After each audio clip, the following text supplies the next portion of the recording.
How's everyone doing today? Let's go. Man, there's a lot of craziness going on right now. Got a lot of stuff to cover. Let some people jump in. Hope everyone's having a good day. Got AMC's price action moving up a little bit. Hopefully this means the offering is done. I believe it should be finished at this point, the way that it's consistently holding up pretty much. So, good news for AMC. But let's let some people jump in. How is everyone doing today? All right, I'm just gonna get going. So we got some, good news for AMC going on. I believe, with the price action going on the way that it is, the way that it's holding steady. One of the things that we talked about is that with this offering, either it could have been done, or what they could have done is finally, pause, put a little pause on it so they could raise up. Of course, Murphy wants attention now, so they could, raise the price action a little bit before they do a little bit more dilution. So before I think it's 100% complete, I want to see, what happens next week here. But, like I said, the next thing I see here for AMC is, they're going to be refinancing that 2026 debt. And like I said, and Adam Aaron and all those tweets, he's already pretty much told you what he wants to do, what his goals are. So I believe in the next, week, 2-3 weeks here, we're going to hear about how they're going to be restructuring that 2026 debt in May. Once again, I think the box office is going to be massive. It should be one of the biggest. I believe we should at least have 800 million. 800 million here. So I believe it should be an amazing box office, and I believe it could do way better than that even. I've already shown you the movies, but just some more news here quick for AMC. Anytime you get a little more revenue stream, it's always positive. Liquor sales here in movie theaters are to go. They can now do more cocktails instead of just wine and beer. So now for AMC, we can now sell more alcohol in New York. There's currently 20 MacGuffin bars, I believe. I'm not saying this is going to break the bank. It's obviously, but anytime you can get new revenue streams or, any extra profits, it's always a good thing here. So they're going to be expanding those MacGuffin bars in New York. And on top of that, this will give us more of a reason to expand more MacGuffin bars in that state. So again, more revenue stream. This is obviously good news for AMC. Not, like I said, not saying it's going to break the bank or anything, but profits are good. Profits are always good. So you got Dune 2 here. It's returning to IMAX. This is actually today. So if you haven't seen it in IMAX, if you guys haven't seen it the first go around, I believe it's in here for another week. So make sure you go see it in the IMAX. Dune 2 was an incredible movie. I thought it was way better than the first one. On top of that, we got another new revenue stream. I'm not saying, again, this is gonna break the bank here. This is our savior, but anytime again, you get new revenue, more profits, and all the stuff you haven't had in 2023. This is good news here. But we got donut holes coming, cinnamon sugar, peanut butter, and strawberry. And I know my wife loves donuts. She would go crazy for these. We'll probably be getting these the next time we go. We'll be going a lot in May. Tons of good movies here in May, so we'll definitely be getting these. I'm gonna be trying each one. Maybe not the peanut butter. I'm not the biggest peanut butter fan, but those are super good flavors there, so I'm excited to try those. Looking at the box office real quick, we're almost at 250 million. So, like I said, about the end of this month, I expect this to be about 430 million-ish, maybe a little higher, depending on how good this Dune re-release does here as well. But, I forgot to add one more thing here. One second. Let me pull it up here on my Twitter quick. Give me 2 seconds. I'm flying down. Hold on. I'm flying. This movie here looks pretty sweet. I didn't even know anything about it. It's called Trap. It's actually with Josh Hartnett here, and he's a serial killer, and you should go check it out here. I'm not going to spoil everything, but this movie here, it looks pretty amazing here. It's Midnight Shyamalan. It's, like I said, it's called Trap, so go check that trailer out. That's being released here in summer, so another more good news for us. But like I said, next month here in May, I believe we should have $800 to $1 billion quarter. There's insane amount of good movies. It could even be higher than $1 billion. So, like I said, I think next month should be huge for AMC. Again, our stock will rebound. The price will rebound then, and it will rebound when we announce the debt restructure here. Now for streaming news, Sony Pictures and talked to buy Paramount, and of course they're doing this with Apollo. Now, one of the things about Apollo is they are a shadow bank. They're one of the biggest shadow lenders So, of course, this deal adds to the shadow banking total, which we went over last week, was just growing and growing, and over 1.7 trillion. It has grown in the last 2 years to 2.7 trillion. So again, all this is being bought and financed through shadow marketing, through all of this banking system. It's a gong show here. Fucking Apollo. But one of the things I wanted to talk about here also was with Netflix, and then we'll start getting to all the corruption and everything else here.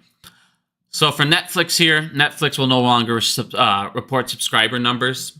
And one of the reasons why you would start to do this, like people go, why would you do this? This is a key metric, and it's been one for streaming services forever. Well, I'm pretty sure that streaming's pretty much peaked out at this point. On top of that, if you think it's peaked out, if you think you maybe start losing profits, what are you going to do? You're going to start getting rid of these type of numbers, and now you can start to do what every other company does. You can manipulate data and always be profitable and always be doing this, because in the end of the day, if you stop getting rid of specific everything else and just say, hey, we went up this percent and claim this revenue. Well, we already know in every other way in financing and in this industry, guess what? Supply chain financing, you can do shell corporation. You can do tons of those capital raises through those. You can do all sorts of scams that we're finding out. Well, this will just lead to more scams here through Netflix. So once again, I believe Netflix is kind of capping out on their subscribers, and they don't want their stock to start being affected. So I believe that's why they're doing this. But let's start to get into some real stuff here. So we're going to talk about Ken Griffin here for a little bit, and Citadel, and some of the things that they're doing. And this right here just goes to show you how big of a piece of shit this guy is. On top of everything else, just some more things to just show you how big of a fucking loser this dude is. All right, so for you guys remember last year, during like the last couple months of last year, they were sitting there talking about all these hedge funds, they're shorting the shit out of Treasury bonds. They're doing this this new play, this arbitrage play. Blah, blah, blah. They're going short on all the bonds, and it could be a problem, and it could be a matter of national security if things go wrong, and blah, blah, blah. Well, it's about that time. So, first of all, I want to show you how the timeline here, and just show you all of this stuff and what this means. So, first of all, Griffin here. Good old Kenny boy. So, Ken Griffin sits here and says, I don't know why the SEC, it's called basis trading, okay? So he goes, I don't know why they're, scrutinizing basis trading with the treasuries. I don't know why they're pissed off that hedge funds are going short on treasuries. I don't know. Who knows why?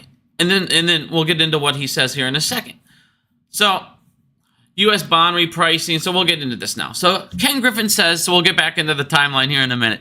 Ken Griffin says, it's utterly beyond me why they wouldn't like this, okay? Ken Griffin, founder of Citadel here, rebuffs regulators' critique of the so-called basis trades, saying their efforts are utterly beyond me. I don't know why they would want to do this. Hedge funds and others who employ this strategy, listen to this. This is sound familiar? We'll get into this in a second here. Hedge funds and others who employ this strategy are helping to provide liquidity and fund the treasury market efficiently. Okay, now remember what he just got done talking about. How him and 8 other firms can efficiently set the pricing in the entire stock market. Well, now he's talking about, we're able to now go do that in the treasury market. What's wrong with that? There's no problem with that. We're providing liquidity to the treasury market. We're getting people involved over there. Who cares if it's illegally getting involved? It's getting involved over there. Now, what he also says here. Now listen how funny this is. What else do we always hear? Well, this reduces the cost for taxpayers. We're doing this to help the taxpayers out. We're doing this to help out retail. It's lower cost to them. It's just like the stock market and payment for order flow. We do it for them. We do it to give them a cheaper price, not for us. We don't even charge them a fee. So now, Kenny boy, he's sitting there and he goes, so listen to this. He goes, this concept and everything, it's just totally lost on Gary Gensler. And it's totally lost on the Federal Reserve.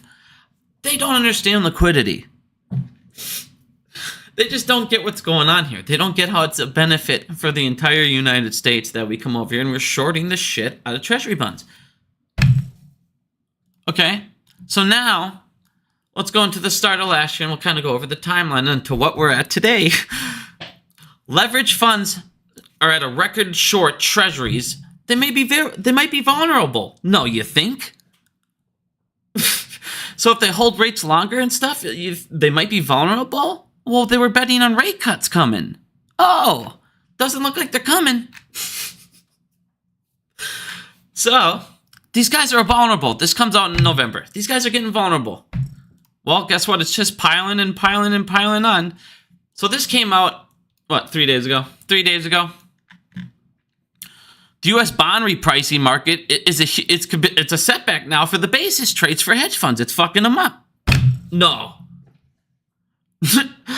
Ken Griffin, I don't see what the problem is. This is providing liquidity. No, you're setting another bomb up in the fucking treasury market, which is insane. Okay?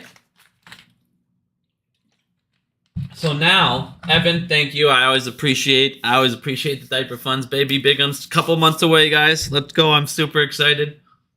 We went to the doctor the other day. It was on Thursday, and they did the heartbeat thing, and we couldn't get him right away because he was moving around, and you kept hearing him swishing and swishing. So I'm super excited. I can't wait, man. But thank you. I always appreciate that.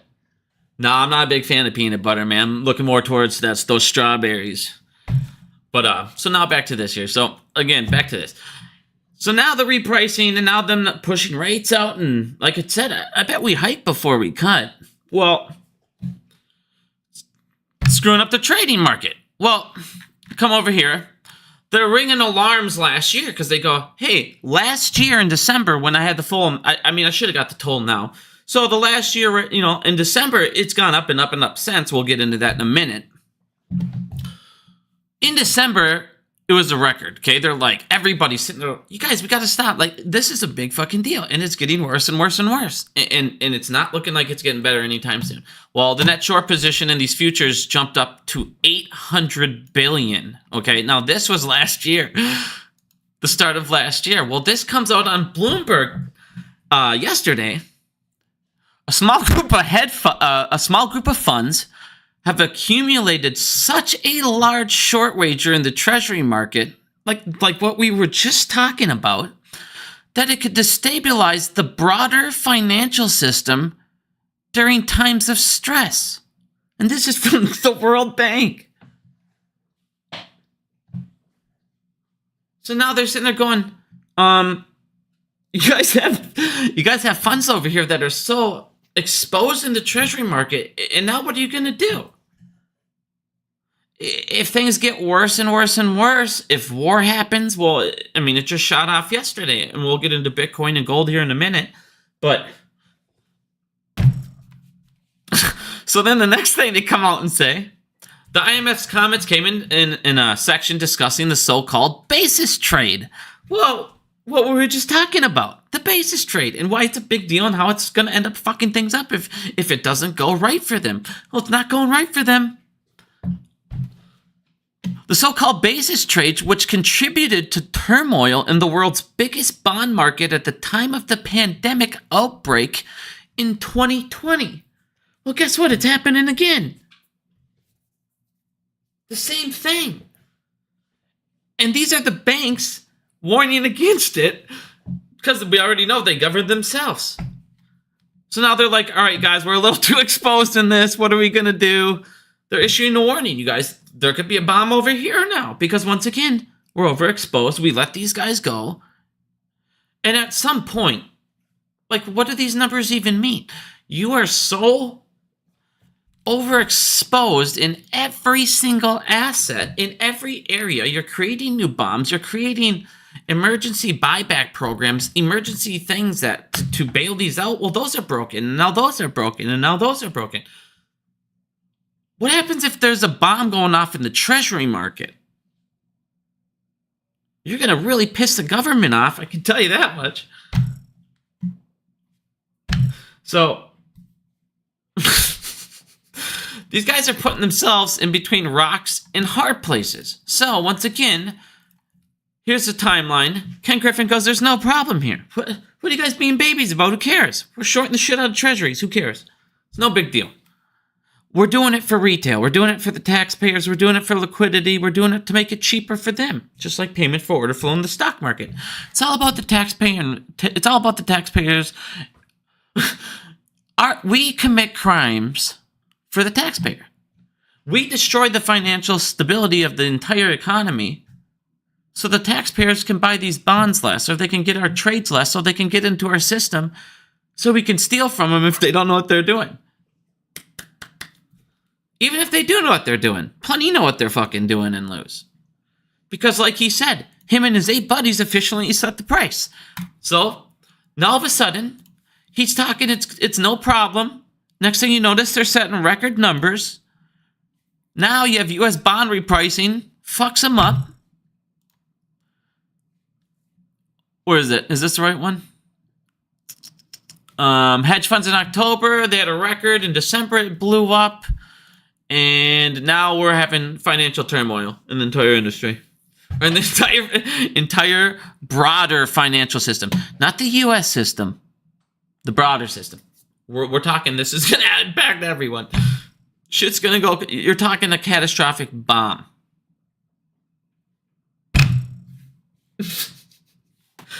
Jesus, dude. And that's the thing. They just keep running and making a bomb over here, a bomb over here, a bomb over here. Eventually, we're going to say, how many times can we bail them out? How many times can taxpayers say enough? How many billions is enough when they're paying you pennies on the dollars? How many years of your lifetime? How many years of your child's lifetime? How many years of their kid's lifetime? How many years of this is enough? To where we go, what the fuck is going on?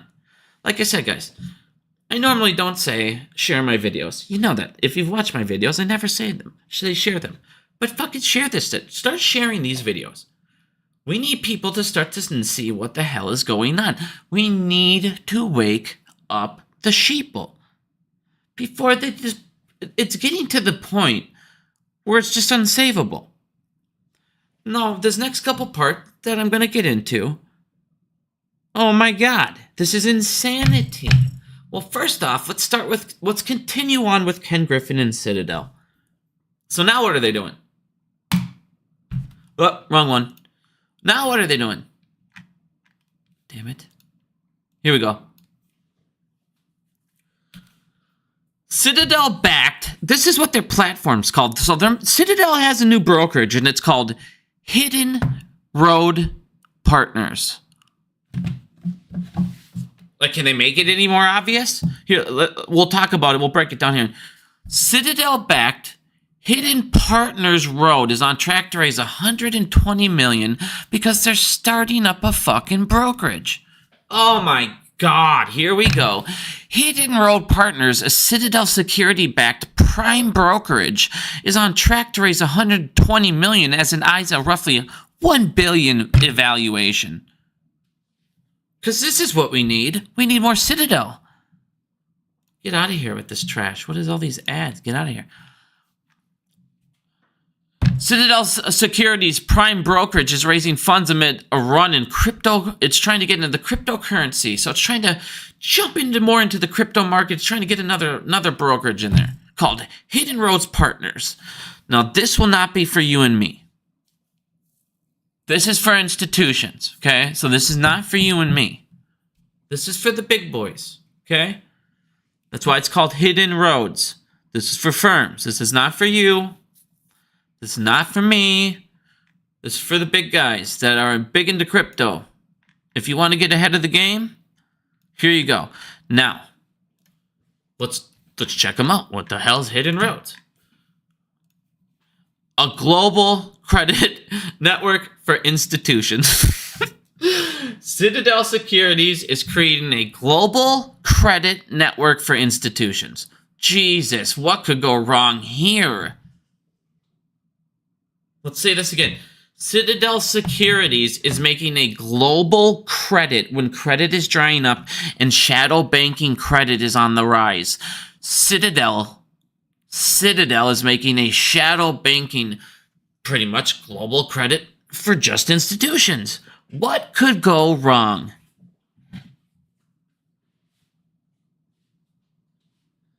Are you seeing this? Yes. We need I would not say Ken Griffin's the head of the mafia. I don't really know the ranks of the mafia. But who, if anyone in chat knows, whoever's like the right-hand man, whatever that's called, it's Kenny Boy here. Unbelievable.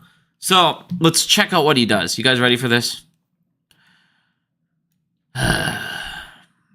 Here's his services.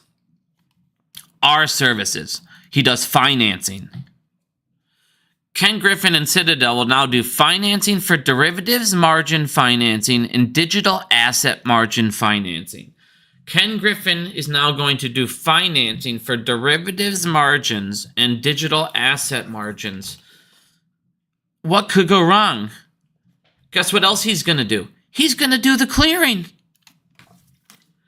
Ken is going to do the clearing. He's going to say if you got enough Kenny Boy is going to go ahead and do the clearing himself. What could go wrong? I mean, he's obviously the most trusted market maker in the United States. Let's give him financing and let's give him the ability to do clearing. Why not? Now, what's he going to do? He's going to get into digital assets, exchanges, and over-the-counter. He's going to get into synthetic OTC swaps, FX, commodities, equities, digital assets, energies, and rates. He's also going to get into FX and precious metals. Oh, yay. Kenny Boy's going to get into precious metals. Kenny Boy's getting into deeper into derivatives, deeper into being able to clear and finance it himself. He's pretty much a fucking bank writing ISDA contracts.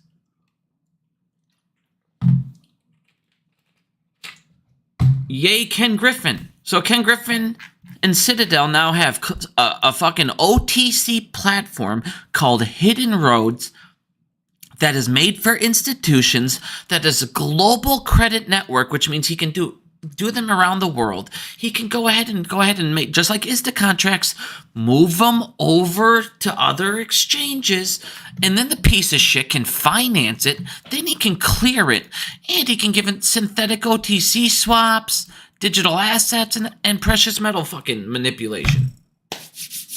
But I do want to tell you guys something. I do want you guys to see something, because this is a big deal. And if you guys don't, here, listen, you guys, you got to listen to this, because he promises we're conflict free. Kenny Boy's conflict fucking free. We do not compete with our clients in any way. There's no conflict of interest with counterparties. Nobody knows our custodians or trading venues or nothing. Nobody knows your stuff, just us. We're conflict free. We're not going to bet against you. We're not going to profit off your trades. No way. We don't do that in the market. No. Conflict free. This is our approach. We're conflict free. We're comprehensive. You're a criminal. You're stable. We're stable because we continue the same criminal shit everywhere. We're really good at it. We're really stable at how good we can commit crime. Comprehensive.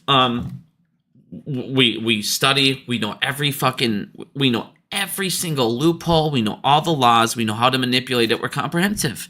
We're conflict free. We never front run our products. Oh, good one. I just said every single time how you commit crimes and just lie about every fucking thing you do because you're a piece of shit. We're focused. We're focused on our sole mission to dominate the world and steal everyone's money. We want to be the global leading credit for institutions. We want all institutions to come to us. Come to us, get credit through it, get financing through us, and then we'll fucking manipulate your stock. Get credit through us, and then we'll manipulate your fucking company. And then we'll own it, and you can just go ahead and give us equity and notes. Ken Griffin just became a fucking bank. He's got all the powers of a bank and a broker combined. He's a piece of shit. I hate this guy, and he's a fucking criminal. And he's now getting his little claws deeper into everything. Now, they're sitting here. Look at this. Look at this. They're sitting there. I hate these guys. God, I hate these fucking pieces of trash. Look at this. Where is it? Where is it? Hold on. 10 seconds. I just posted this too. We can even listen to this fucking loser. Like, I just posted that interview too. I want to punch him in the face. God, I hate these guys. So then, Jamie Dimon talks about how Bitcoin's a Ponzi scheme. Oh, it's a fucking Ponzi scheme. It's how they funnel and do sex trafficking and money laundering and all this shit. They're a participant in Bitcoin's ETF. Well, yeah, the biggest sex trafficker, money launderer, of course they're involved in their ETFs. Now, we'll get into Bitcoin here in a minute, but we hate fucking crypto. We hate all this. And like, here's the thing. I'm going to get into crypto, and crypto bros, they're going to get all pissy and, you know, whatever. I don't give a fuck. This is my feelings. You don't have to agree with them. You can do whatever you want to do. You can think of however you want to think. But, you know, I sit here and I watch them get their fucking little grubby hands in crypto more, and watch them get their fucking hands in crypto more. And then I sit there and I watch the war that just happened out of nowhere, and then all of a sudden, you know, before we get into the war here, before I move on, just a quick little reminder for everybody, quick. Nancy Pelosi bought all those defense contracts for this war. Then another fucking war happens, and it spikes again, and then all of a sudden Iran's like, oh, we're not going to do anything. I bet you she sold at the top. But anyways, back to this. Where are we at? God damn. No. Oh, yeah. So back to Bitcoin. So I sit there and I watch the war, and you watch Bitcoin, you watch it go up, and then you watch it plummet 10,000. And you know, and I sat there and I watched, and I told you guys for a while, Bitcoin's going to keep dropping. It's going to have its random news that will drop it. And everybody thinks, you know, it's, you know, and it should have been. And it's like, oh, war won't stop it. Nothing can hurt it. Blah, blah, blah. Economy's crashing, all this stuff. It's a safe haven. And then you see a war happen. All of a sudden it plummets. And it's, do you believe it's a safe? And then you go and look at gold, and you look at gold as a commodity. And I'm not sitting, I have gold. So people go, oh my gosh, you know, I'm not trying to pump it, but I got to be open. I do have gold, and I've told people to buy it forever. But here's the thing. You sit there and you watch Bitcoin. You watch them get your hands in it. You watch them get in the crypto market. And I've told you guys this forever. There's going to be crashes harder on Bitcoin. And they're going to be, now they can control the narrative. It'll be like the stock market. There should have been no reason. And people will be like, yeah, whatever. You know, you could say this. And people might, people, economists will say, well, people will pull their assets out of, you know, unsecure assets like crypto and Bitcoin when there's war and stuff. And they'll move it into some more secure assets in a minute. And then they'll slowly bounce it back. And it's like, that's their excuses. But it's like, I didn't see anybody going, fuck, there's a little war over there going on, so I need to sell off my crypto and everything should, no. It's them controlling the narrative, them now controlling the ETFs, them now controlling all of this. So what they can do, and I've told you what their goal is. Their goal right now is going to be to drop Bitcoin, because what they want to do is fill those ETFs, and they want to average those ETF prices down and profit in the meantime. Now, I'm not saying that Bitcoin's going to be very volatile is what I'm getting at. If you want to make plays off volatility, that is the way I feel like you should make money in Bitcoin, because they're going to try and drop it and average down and use every excuse in the nation to do so. And then what they'll do is they'll lower the price on those ETFs, but then they're going to buy. So it's like, so what I'm saying, it's going to drop and it's going to fly up, and it's going to be very, very volatile, because what they want to do, and eventually what they want to accomplish more than other things, because as they get their hands more involved, as you see, they can control a lot more than you guys understand. They can do mass sell-offs during moments, and then they can buy them back and so what they do is let retail go in. They can sell off from their ETFs, watch it drop down, sell off their most expensive ETFs, collect from retail at that point, then re-buy back in, and then they just collect it on retail, average down, and now they'll let the price skyrocket again, let retail buy in. You see what I mean? That's what they're doing. But with the price of gold, they're not able to do that as well. So to me, it's like, if you're more trying to hedge against inflation, hedge against things, have them, you know, gold will more be that type of thing. It's going to hold its value more now. And now with the collapse of other things going on in the economy and fiat currency, I believe that is a safer place. That is just my opinion. That is where I'm at. Now, you can obviously make a lot more money. I'm telling you right now, the way you can play Bitcoin and stuff and these cryptos, yeah, of course you can make a ton more money. But I'm just saying a hedge against these, that's the way I'm looking at now. But the more these guys get their hands in these assets, these cryptos, these brokerages, these people that work in these commodities, these FFT swaps, these digital assets, the synthetic OTC counter swaps, all of this shit.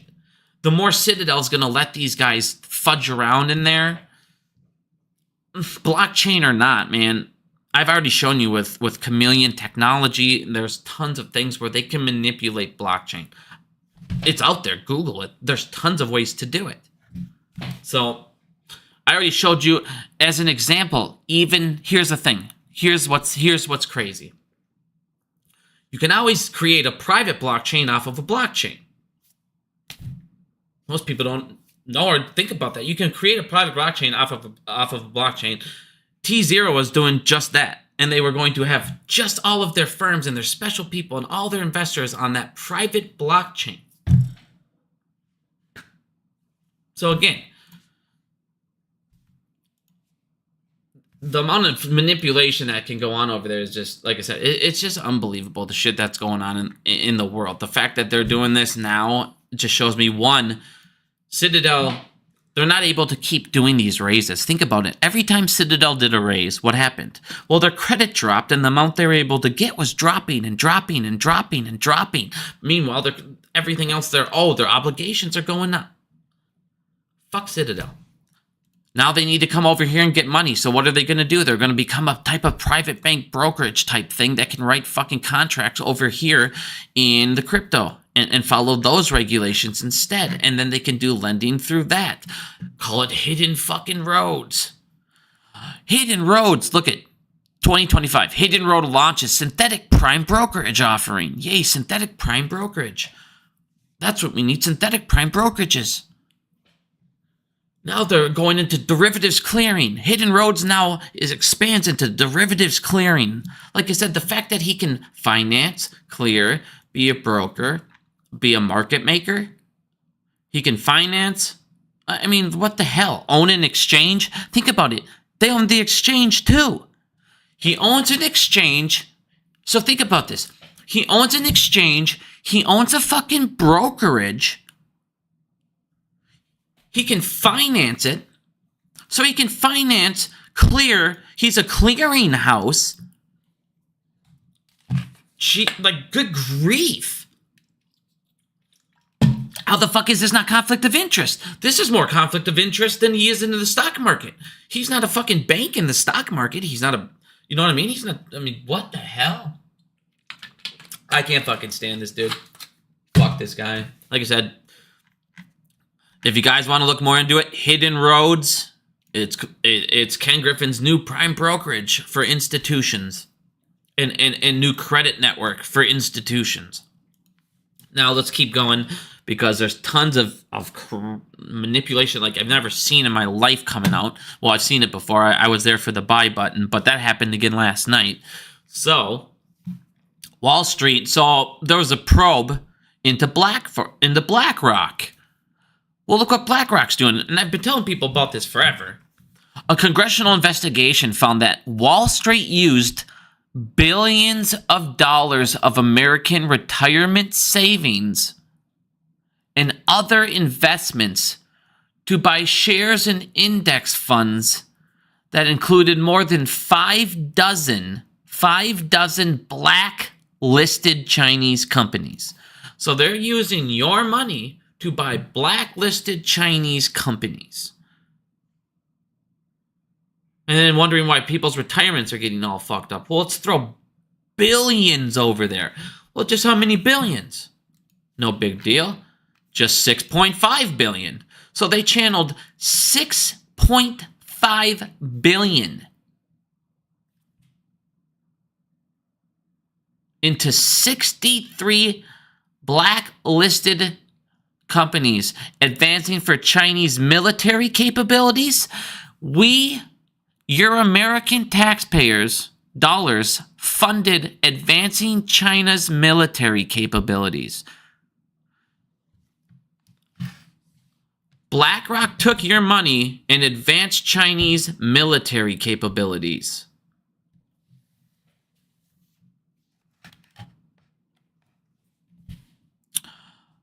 Also, they supported and gave money to companies that support human rights abuse. Oh, So BlackRock now took your retirement to fund abusing people's rights, and advancing China's military. Good job, BlackRock. Fucking douchebags. You see what I mean? Unbelievable. We'll just throw billions over into China, make their military stronger, and then take away more of their rights, and then tell the world, hey, China's evil. Well, you're funding the evilness. Good job. And then it goes on to say, the activity is not illegal, but we want to go ahead and now pass legislation to make it illegal. So it's not illegal for them to take your retirement money and put it into blacklisted companies in China and advance China's military and take away their Chinese rights. It's not illegal. So what's the problem? And that is literally what BlackRock says. Now let's read what BlackRock says here. Where is it? No, not that one. Here it is. The spokesman said, where was it? Hold on, it says, we're not doing anything illegal. Where the hell is it? Good grief, I just must have missed it. No, they're fine. Hold on. God dang it. I must have lost it. But they're talking to the spokesman, and he goes, well, what? Nothing we're doing here is illegal. Everything we're doing is falling in between the guidelines of the United States regulation. Well, good for you. Where is it? God dang it, I can't find it. It must have been on a different one here. But here we go. Like I said, dude. So they basically are like, we see no problem doing this. We see no problem sending this over to blacklisted companies, buying military fucking weapons, giving them billions of dollars and taking away rights. No, what's the fucking deal? But again, more BlackRock. Like I said, get your shit out of these companies. You guys, it's like, man, I wish people knew how to, I mean, gosh, I can't say like fight. I mean, this is the problem. They have it so monopolized that it's like if it's not like everybody knows how to sit there and like, let me run my finances for my retirement. So they have these type of companies, or they have their job do it for them, and their job runs through this. And it's like, yay, it all goes to BlackRock, which funds fucking all of these people that they say are so evil in the fucking world. Like I said, our retirement and what they do with it is unbelievable. And then they wonder why, like I said, in 10 years, there's not going to be Social Security. Let's see what happens here. But I want to show you guys something, because this is unbelievable. And I mean, I should have looked at this a long time ago. I mean, I'm going to look at every single bank here in the next week or two, and I'm going to show everybody the numbers, because it's going to be in the trillions. And it is unreal what is happening right now. And I see now why. I knew the banks were scared of the endgame rule, but I didn't understand how scared they were. And now you finally start to see just how bad this truly is. You guys, this honest to God is insane. So if you go ahead and you start to read this article here. So I'm going to go ahead and post this up here. You guys can look at the 10K. I'll post the 10K here as well. Here's the 10K for JP Morgan. If you guys want to go ahead and look at that. If you guys want to read or come on here, you can pull up on the 10K. Go down to page 202. If you go to 202, you come right up here, and this talks about their financial statements. So I'll let people that want to go ahead and jump in here with me. Again, I just posted that second one. That second link is the 10K filing. If you pull the 10K filing up, jump all the way down to page 202. Okay. Now, JP Morgan's a fucking fortress, says Kramer. JP Morgan's a bigger bomb than I ever thought in my life. And this is truly frightening and insanity what is going on over here. Now, I talked to you guys about last video about that professor who was talking about JP Morgan and was talking about, you know, the derivatives and all of the stuff over there. And when she went into their crimes and all of that stuff, we went into it last video, so I'm not going to go into all that again. Well, she comes over here now, you know, and they break into her book and they talk about some things here, and it talks about the dangers created by the universal banking and the shadow banking. And, since my very first video ever was about the shadow bank and derivatives and ISDA, and this is where they're hiding the bodies. And that's exactly what's going on. So this talks about how since 2009, ever since the crash, the derivatives market, the shadow banking, the lending, all that is just skyrocketed and skyrocketed. And then if you come over here and it talks about, each one of these banks, the crimes that they're doing and some of the things that they got away with stuff. And one of the things that happened in 2008 is you had Citibank, who was one of the lead, people in all of 2008. Well, one of the things that they were doing, and I want you to listen to this, guys. Like, this is insanity. Listen to this part. One of the things they were doing in 2008, so they had to get lower regulations, is they were hiding things in off-balance sheet total exposure. Off-balance sheet exposure. And listen to this. Their off-balance sheet exposure in 2008, and this was a huge contributor as well to a lot of these problems, was $80 billion, because that $80 billion would have put them in a new place where they would have had to have new capital, new requirements, new margins, they would have had to have been, more in their reserves, and they couldn't afford that. Well, listen to this. So in 2008, when this was a massive deal at $80 billion, she talks about this as well. She goes, look at the banks, the size of the banks off balance sheet now, so they can get away with this. And then she talks about the Federal Reserve System. Well, look at this. What is off balance sheet items? They're contingent assets or liabilities such as unused commodities, letters of credits, and derivatives. These items may expose institution to credit risk, liquidity risk, counterparty risk, which is not reflected in the sector's balance sheet. Okay? So now listen to J.P. Morgan's off-balance sheet exposure. This is their off-balance sheet exposure. Citibank was a problem in 2008 at $80 billion. J.P. Morgan is at $1.498 trillion. I'm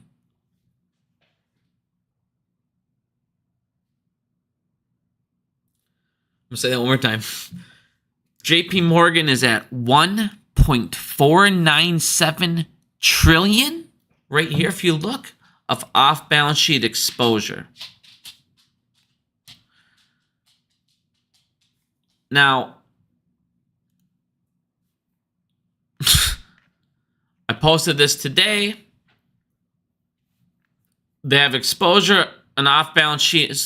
It has an off-balance sheet exposure of 1.498 trillion. Now, Jamie Dimon and the endgame rules. Let me tell you why. This will be the end of him. They want Jamie Dimon to hold 25%. 25% more capital now. And he's got to hold on to this exposure, and then he's going to have to follow more and more and more and more regulations. Well, the problem is if they hit 80 billion to get under regulations, Jamie Dimon on top of that, so the end game is going to add the 25%, but then on top of that, it's going to add even more. So right now, like I said, the amount of money he's going to have to set aside is unbelievable. And then he's not going to be able to pay the interest to make up for it. People are going to move to market, Treasury bonds. They're going to get away from Jamie Dimon. But the problem is, if they have this much off-balance exposure, 1.5 trillion almost. You almost have 1.5 trillion in exposure just in your derivatives. What happens if they go wrong? This is a bomb nothing could stop. We couldn't print enough we could not save this. And now you see why they sit here and protect this fucking bank. They have 1.5 trillion in exposure.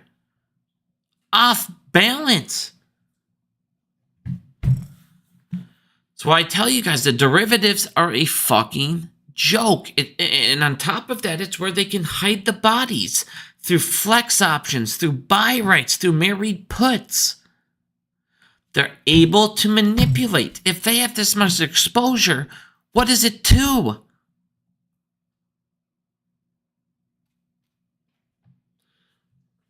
Like I said, the derivatives market, the shadow banking, all of this is in the trillions, to the point where even the World Bank's like, holy fuck, what are we gonna do? What are we gonna do? You guys around the entire world owe trillions and trillions. Trillions. We're not talking a small number. We're talking trillions. You have trillions on the line that if any small thing goes wrong, we're all fucked. You guys have now went over and destroyed the bond market. Again, if you missed it this morning, a small group of hedge funds now, this came out the other day, a small group of hedge funds have accumulated such a large wager in the Treasury market, they could destabilize the entire world system during times of stress. Meanwhile, the whole time, Ken Griffin's going, what's the problem with us shorting the market? We're doing nothing but create liquidity in the market over there. We're creating liquidity, and we're making it cheaper for fucking retail and the taxpayers. We're profiting hand over fist by doing, well, it's not illegal, so, but it's for them too.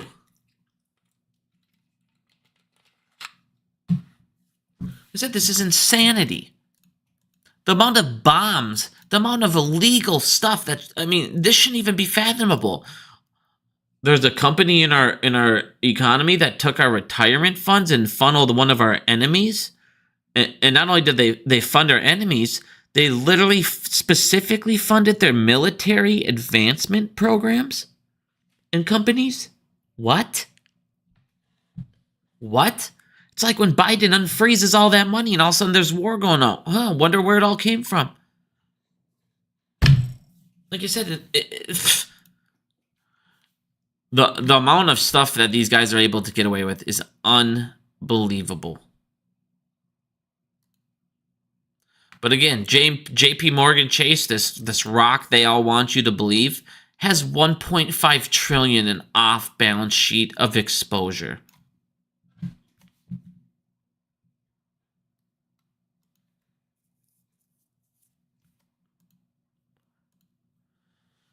Now, I talked about the end game, why these guys were fighting it. These banks were fighting it hand over fist. All of a sudden, they had an ISDA meeting. If you guys don't think these guys were scared, do you remember how I posted just a couple and then I got banned?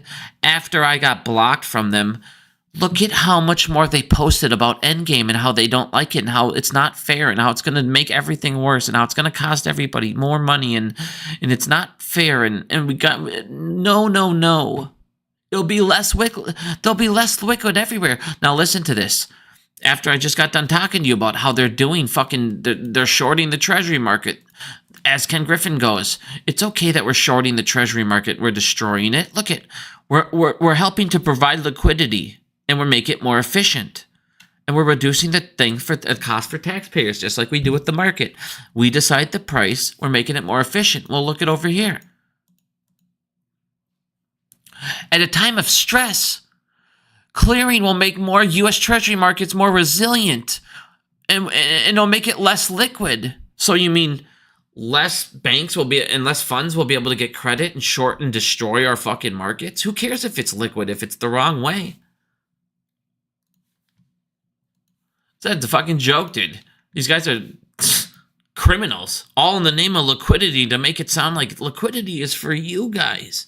No, it's for you to continuously funnel your fucking endless crime and game that you call the market and finance and all these, the fucking banking system and all this stuff.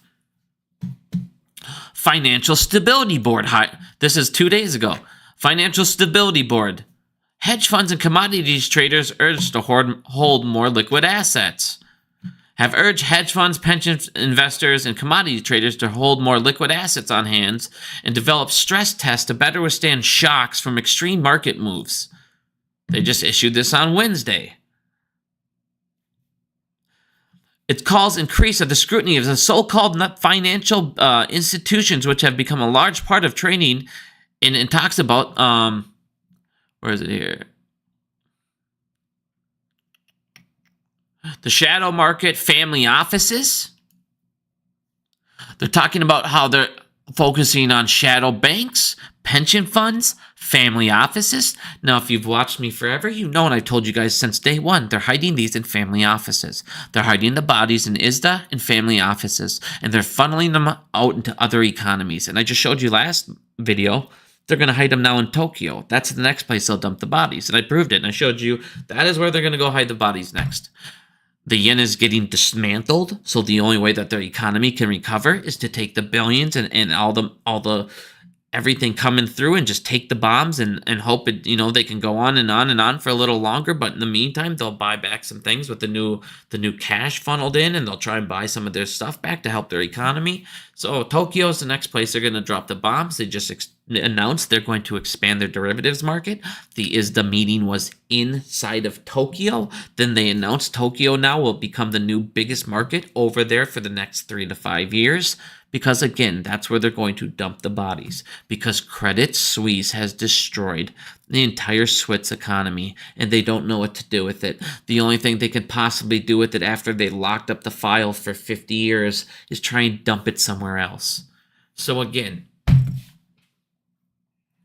joke. They're moving everything through derivatives. They do it all through family offices, and now all regulators everywhere going, you guys, everything's about to get fucked up, and you guys have no fucking remorse. None of you are slowing down. None of you have liquidity. None of you guys have assets.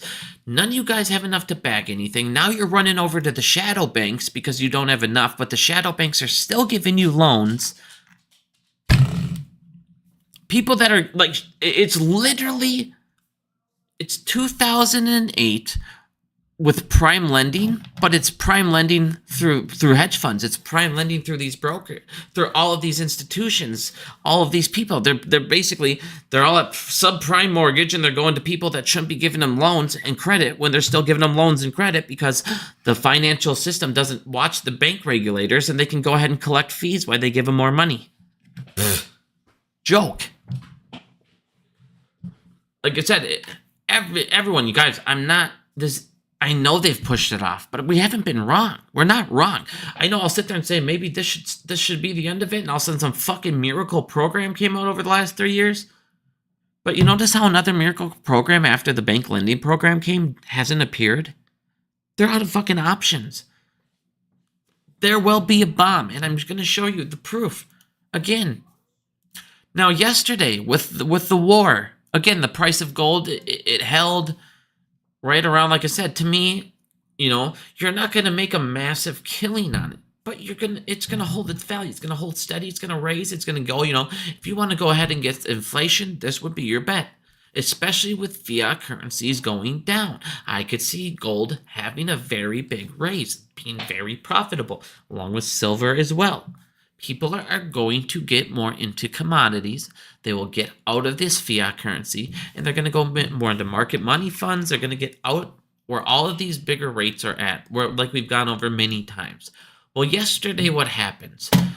Here's the thing I told you guys about Robinhood and its 24/7 trading. It makes no sense because at the end of the day, if there's low volatility, there's low trading, if somebody starts dumping mass amount of shares, it would just plummet pricing. Plummet it.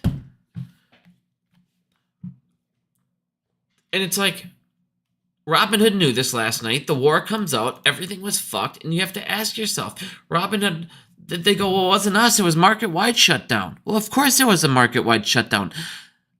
Something was triggered from the war, and the price was going to drop drastically in the after hours. just like it did with Netflix. A price was going to drop in the after hours that would have triggered a margin call. So once again, what do? They shut down trading in the 24 hours. They removed the buy button. But not only did they remove the buy button, they removed your sell button. They removed it all. But you know who they didn't remove it for? Where's the bitch? You know who they didn't remove it for?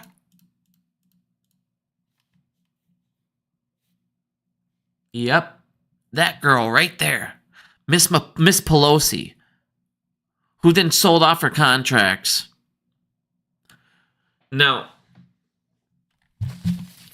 for them, they were doing insider trading left and right, and they were able to go ahead and still trade while we were all shut down. It did shut down for the government, it did shut down for politicians, it did shut down for the firms, the big boys, just for us. Now, once again, if you're in Robinhood, everyone will, oh, it's market wide. Well, again, get the fuck out of Robinhood. They're going to keep pushing the buy button off on you. How many times do they have to push it off on you before you get the fuck out of Robinhood? I like the charts. The charts are really pretty and easy to understand. Or take 6 fucking minutes, go on TradingView, watch 2 or 3 fucking YouTube videos, and you'll know how to read the charts. You'll probably even know a little more TA than you could have imagined, because it doesn't take that long to learn it. You just got to actually learn it. Get the fuck off, get off Robinhood at this point. Good grief. But here you are, you still have people loving it. Oh, Bigums, they just trade options in there. Great, get the fuck off Robinhood. You can trade options in other platforms too. But I like the way that it's nice and easy for me. Again, learn a program. It takes 5 seconds. It's not that hard. You do it a couple times and suddenly it becomes repetition. And then you know what you're looking for, and it takes 5 to 10 trades, and you're an expert on that platform. It's not that hard. Just you got to do the 5 to 10 trades, guys. Get out of these fucking criminal piece of shit places. So once again, you got to ask yourself, who the fuck got saved from the shutdown yesterday? Because as we learned, when they completely lose, they'll just shut the buy button off. They don't give a fuck. They'll just turn it off. And people will still be there. They shut the buy button off on us, you guys. I mean, at what point I know we can't leave, but at this point, like, what the hell? I mean, like I said, you guys, this is crazy. This is insanity. They're just removing buy buttons. Again, if you're in Robinhood, get out. If you're... Oh, we can't even... Never mind. We're not big enough to trade in Citadel's fucking platform there. But here you go. But like I said, Robinhood shutting buy buttons off. Alarms worldwide sounding crazily. You got fucking JP Morgan with 1.5 trillion in exposure. Yeah, at what point, where are we going from here? So, Argentinians buying Bitcoin to protect themselves from 276% inflation instead of rushing to the dollar and running. So again, people are getting away from the dollar. People are waking up. They're going to commodities. They're going to crypto. I wish these guys the best of luck. I hope they bought in and crypto explodes. I hope for all you people in Bitcoin. Like I said, I have nothing. I love crypto. I love the idea of crypto. I love the fact that we can get the fuck away from. You know how I feel about fiat currency. It's a scam. It's a crime. Any way we can get away from it, perfect. Our government is not our friend. It's obvious. It's right in front of your face. The mainstream media is not your friend. The news is not your friend. What they taught you in school is a lie.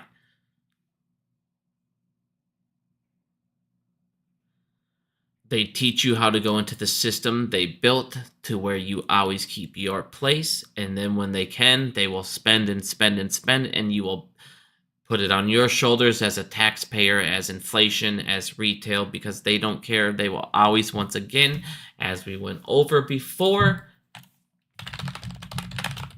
if you didn't watch the last video, once again, it is called the Cantillon effect, or Cantillon effect. The closer you are to the source of money, the more that they print, the more you make, because you touch the money first. You get to spend that money first. You buy the commodities, you buy the houses, you buy everything up, just like you saw in COVID. They went out and they bought everything. They bought all the houses, mortgage-backed securities. They bought up the stock market. They pumped the stock market $10 trillion since the printing of 6. It is called the Cantillon effect. If you want to learn more about economics, the economy, the way things work, this is a perfect description of what happened during COVID and why the rich actually got richer without money printing. Now, once again, I told you guys when we'll start to see it, and as I will tell you when you're going to start to see the banking collapse. You're going to see this number here in the discount window. It will hit about 35 to 45 billion, and around that number, you're going to start to see then, all right, at this point, we have picked the medium and regional banks that we want to save, and we're going to let the rest falter. Now, you also saw that profits for regional banks had went down on all of those earning reports, and they're going to keep going down. They're going to keep taking hits in the commercial real estate, and the bomb hasn't even started. Now, we were at 5 billion, and in the last 7 days here, the discount window has went up $3 billion up to 8.559. This shows you that, again, they're letting certain regional banks come into play. They're now picking the ones. They're picking and choosing. This is a process. This is not going to happen overnight. Give it a couple months. Now, give it a couple months in the 50 billion, and they will lock it in. At that point, again, you will see these regional banks. It might take a couple months here.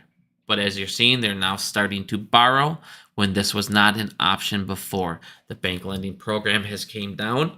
On top of that, we're up to $26 billion in unpaid back loans so far.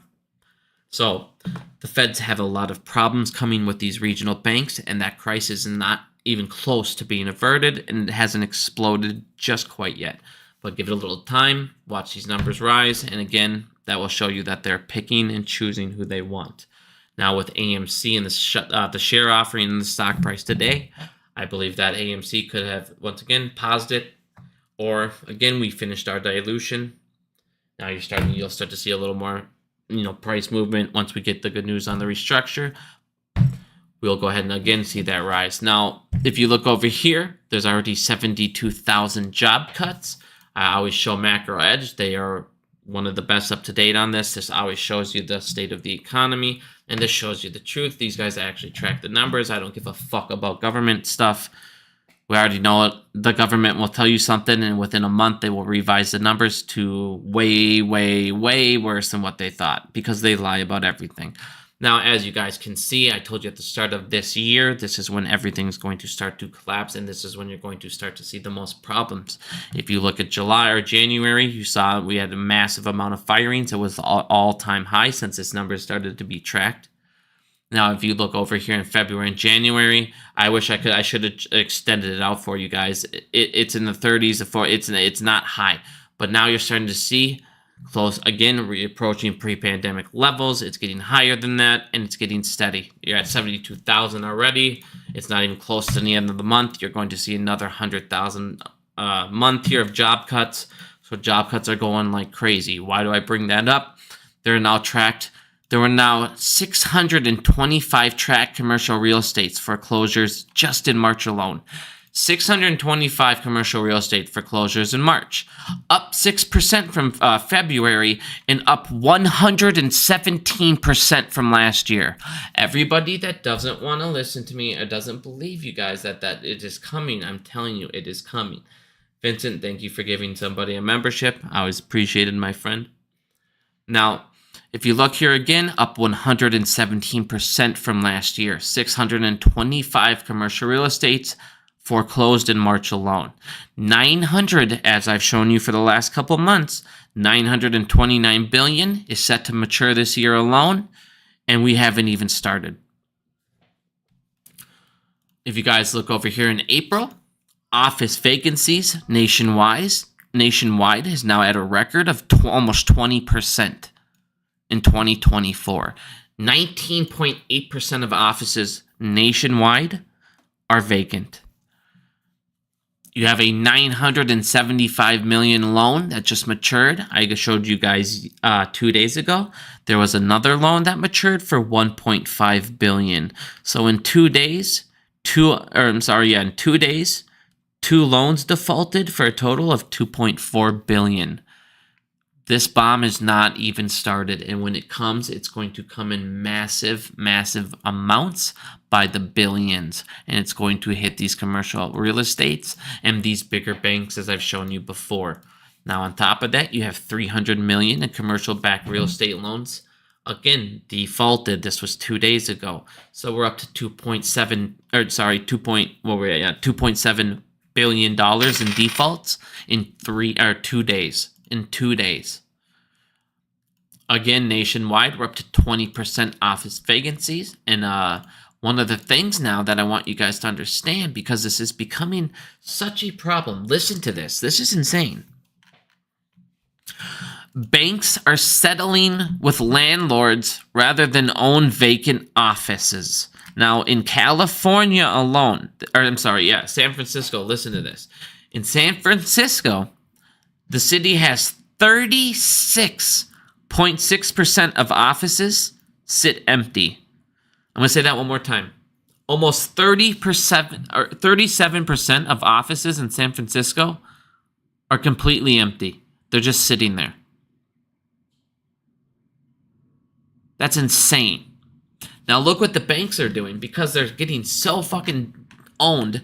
They're settling. They're walking up to these people that have 300 million, 300 million, 500 million loans, and they're going, if you give me 50 million, we'll settle the loan. If you give me 10, 15 million, 20 million, 30 million, if you give me something, instead of just walk away. Because if you read down here, that's what people are doing. They don't care. They're just walking away. They're like, fuck it, I'm just going to give up. I'm never going to pay that 300 million back. I'll take the loss.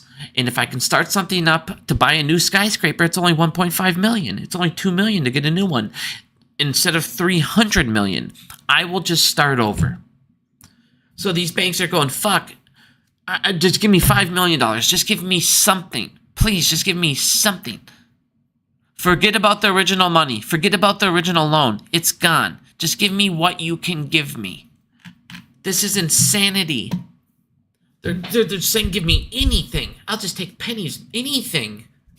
That's how desperate this is going to get. That is how desperate these guys are going to get. There's $1 trillion in commercial real estate this year. 1.7 trillion expires next year, you guys. 1.7 expires next year. We're just getting started. We're just getting started. When this first trillion hits, that's just the first one. The next one's almost 2 trillion. This wave is not going to be containable. It's not. And I've told you that forever. This isn't Evergrande. Evergrande was 27 trillion exposure. This is 1 trillion. On top of that, look at how insane monthly mortgages are. Monthly mortgage payments needed to buy a median price home in the sale for the United States hit a record high. You now need to you're now paying $2,780 a month. That is an 88% increase over the last 4 years. 4 years ago, you paid $1,400. You're now paying $2,800.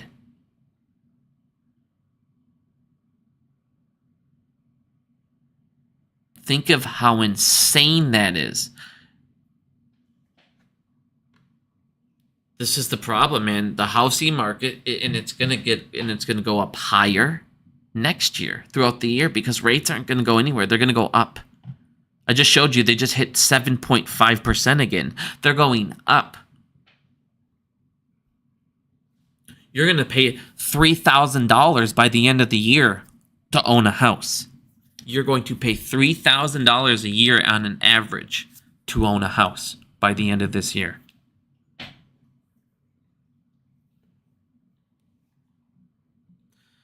On that note, I went to Quick Trip today, and if you don't know what Quick Trip is, it's just a gas station here in Minnesota. It's super popular. It's really big. No, I don't have an endorsement by them. So we were up there, and there's these luxury apartments that got built right across the street. And, you know, one of the workers there a while back was all excited. Yeah, we're going to get these apartments. Well, listen to this. I mean, the average house in Farmington probably goes for $300,000, $250,000, $275,000 is what you see them for up here. My house was not that expensive. We're in a small town. There's like, I don't even know how many, there's like a couple. I'm in Empire. There's like 1,000, 1,500 people in this town. Maybe. I don't even think there's that. We just became a town for the first time last year. They built these new apartment complexes, and for a studio, yeah, they call them luxury apartments. For a studio. Now listen to this. The train tracks in their backyard. I'm talking I could throw a rock and hit the train out of their balcony. So how luxury is that? There's no yard. There's no pool. So how luxurious is this? It's $1,400 a month for a studio, and for a 2-bedroom, it's $2,500 a month. That is way more than my mortgage. That's just to rent an apartment.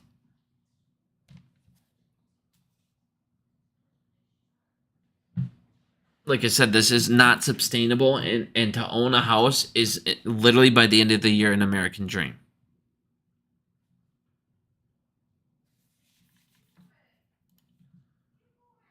The median hourly mortgage payment hit an all-time high, $2,747. Ending in April, that's up 11% already from just the start of the year. Housing payments have gone up 11% from the start of the year.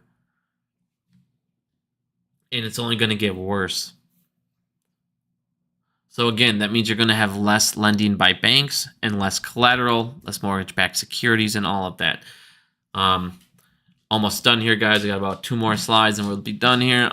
Sorry, this one went on longer than I thought. In the U.S., so this is the other thing that people are now doing. People are getting to that point where they're breaking. People are getting to that point where they're selling things off. I told you that buy now, pay later was the thing that saved everybody, made the economy still boom. Now you will get your recession data. Now you will get your problem where everybody can, if they don't fake it enough.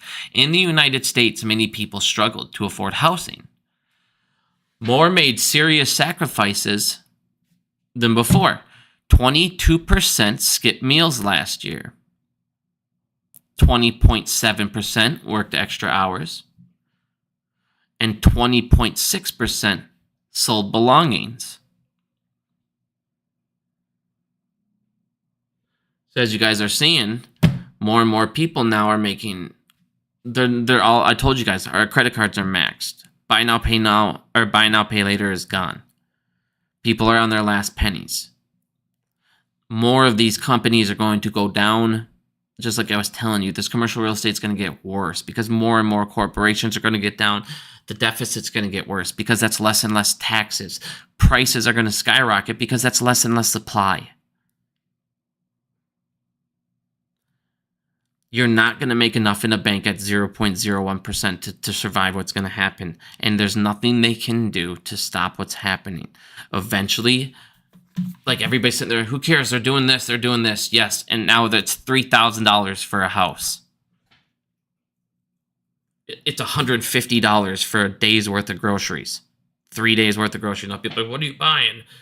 Yes, you could buy stuff. You could change what you're buying, of course. But like I said, it's going to get to the point where too many people are like, why can't I even fucking eat an apple?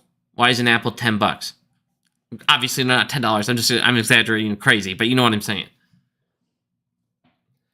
Vincent, thank you. I appreciate it, my friend. Baby Bacon appreciates diaper money. We always appreciate some diaper money, my friend. Crazy how much doctor visits cost. So yeah, like I said, guys, people are struggling, man. And once they start making money, that means these hedge funds, all these people, like I said, all these corporations, all these monopolies, they're making less and less and less. That's less and less collateral. And again, the system's going to collapse on itself. So again, guys, make sure you're safe. Make sure whatever you feel that is. If you feel it's like gold, if you feel it's, commodities, if you feel it's Bitcoin, crypto, Ethereum, whatever your favorite one is, I don't care. Just money market funds if you think that's the way to go. I can't give you financial advices and tell you, there's land. Land is a very good place to go as well. There's plenty of places to take money out and build value and not just sit in a bank. And the more people that start to do that, get out of the system, the less that less are going to be destroyed by what they're doing to it. So Thank you guys. I appreciate you guys for listening here. Oh, let me see. I think I have one more. Oh, yeah. And see, I mean, and this is the thing. Let me ask you one last question before I leave. Let me give you one last thing to think about here. The government spending, if you guys have noticed, okay, if you noticed, the government debt ceiling's kind of stopped. It's kind of stalled out. They're not spending as much. The deficit's growing, and they're kind of looking at it like, all right, we need to kind of bring this a little lower, kind of contain it. Well, here's my question to you. Since they're not spending as much, they're not able to issue as many, I already showed you guys. There's 9% less interest from foreign investors into buying treasuries. That means, again, you need to rely on your people or institutions to buy your new issued debt. Well, as I'm showing you here, if they have no one that can buy it because we're broke, where do you run to? The only place to run to, again, is banks. And this is why, once again, if you missed my fucking video last week, this is treasonous to me. They want the banks to be able to buy treasuries that they issue and exempt themselves 100% from total leverage exposure, from any exposure from all the treasuries they buy. So there'll be no exposure added to their balance sheet, but they will gain rates. They will gain credit they will gain from having those. They will use that as positives on their balance sheet. Well, think about that. That means you can do infinite QE. Again, they're recommending a permanent structure for banks to perpetually fund U.S. Treasury issues. God, I can't talk all of a sudden. My mouth's all dry. I need a drink here real bad. But they're trying to make it to where these banks can fund the Treasury issuances and U.S. deficits. They did the exact same thing in response to COVID. It was in order to allow banks to buy treasuries in unlimited quantities. It was an emergency measure that was implemented by the Treasury market when it became illiquid in 2020. This is a huge deal, again, because it makes infinity QE, quantum easing. They can do it forever. The banks would have unlimited ability to purchase Treasury debt, and it would be a banana republic all over again. Like I said, guys, ISDA's owned by these banks, and they want to do any and all ways they can get around these exemptions. So thank you guys for listening. I'm going to go ahead and I'll be live again here Sunday.